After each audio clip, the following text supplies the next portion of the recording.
A long time ago, in a small town, there lived an old toy maker named Geppetto. He used to make wooden toys, and sell them.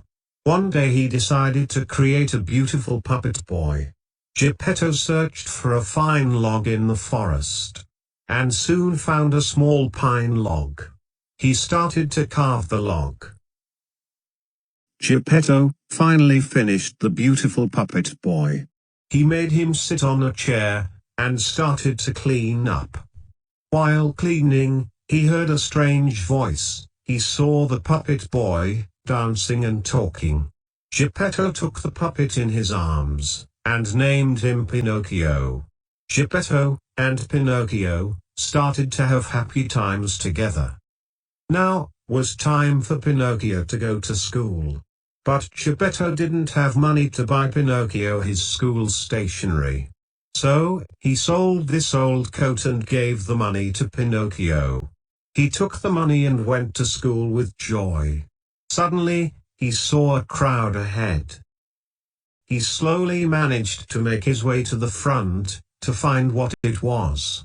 He saw a big colorful tent. It was a circus tent. Pinocchio gave money to the clown, and entered into the circus. The circus owners saw him dancing in the crowd. He got hold of him and locked him in a cage. Pinocchio started to cry, regretting his mistakes. Suddenly, a fairy appeared and released him from the cage. She gave back his money, and warned him not to do the same mistake again. Pinocchio was on his way to school again. Seeing Pinocchio with money, a cunning fox and his friend Cat stopped him and asked him where he was going. Pinocchio said he was going to buy some school stationery. The fox said, "This money is not enough to buy it. Give your money, and let's plant it in the magical garden, and get more money." Poor Pinocchio gave his money to the fox. The fox and the cat left the place. He was standing alone for a long time.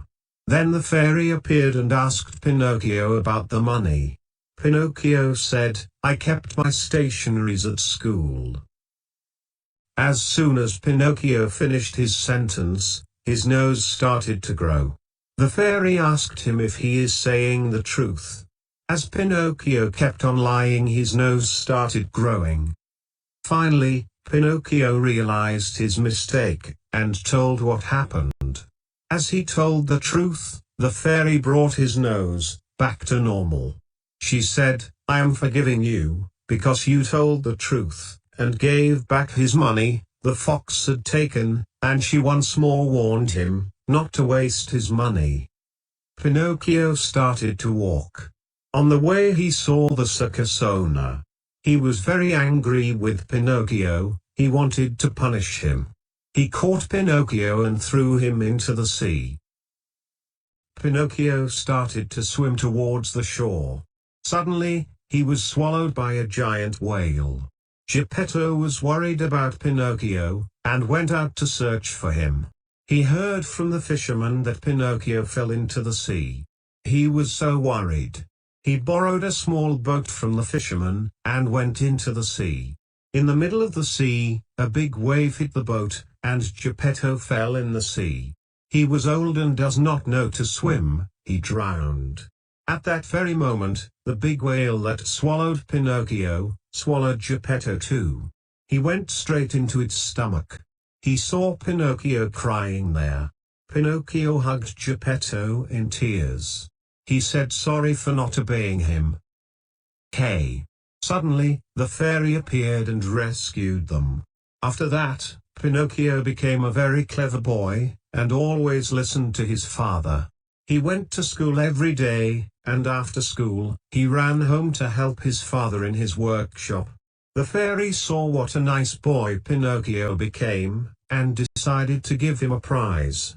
The fairy casted a spell and turned Pinocchio into a normal boy. Seeing Pinocchio, as a real boy, made Geppetto very happy. Pinocchio never lied again, and his nose always stayed where it was. They both lived happily ever after.